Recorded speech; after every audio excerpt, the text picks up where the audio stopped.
सौभाग्यशाली तोता। बहुत समय पहले की बात है। एक छोटे से गांव के पास एक सुंदर जंगल था। उस जंगल में तरह तरह के पक्षी और जानवर रहते थे। उन्हीं पक्षियों में एक अनोखा तोता भी रहता था, जिसका नाम चिरकू था। चिरकू को लोग सौभाग्यशाली तोता के नाम से जानते थे, क्योंकि जहां भी वह जाता, वहां कोई न कोई चमत्कार हो जाता या किसी की किस्मत बदल जाती। गांव के लोग मानते थे कि अगर चिरकू उनके घर आ जाए, तो उनके जीवन में सुख और समृद्धि आ जाती है। चिरकू हमेशा खुश रहता और अपनी मधुर आवाज में गाने गाता। लोग उसे फल और अनाज खिलाते और उसकी भलाई की कामना करते थे। चिरकू भी गांव के लोगों से बहुत प्यार करता था और जहां भी जाता, खुशियां बांटता।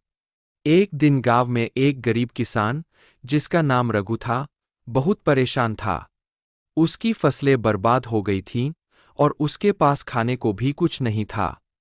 वह दिन-रात मेहनत करता, लेकिन किस्मत उसका साथ नहीं दे रही थी। एक दिन रघु ने गांव के लोगों से चिरकू के बारे में सुना और सोचा कि शायद यह सौभाग्यशाली तोता उसकी भी मदद कर सकता है। रघु ने तय किया कि वह चिरकू से मिलकर अपनी किस्मत बदलने की विनती करेगा। अगले दिन वह जंगल की ओर चल पड़ा और चिरकू को खोजने लगा। बहुत ढूंढने के बाद उसे चिरकू एक पेड़ की डाल पर बैठे हुए मिला। रघु ने बड़े ही आदर के साथ कहा।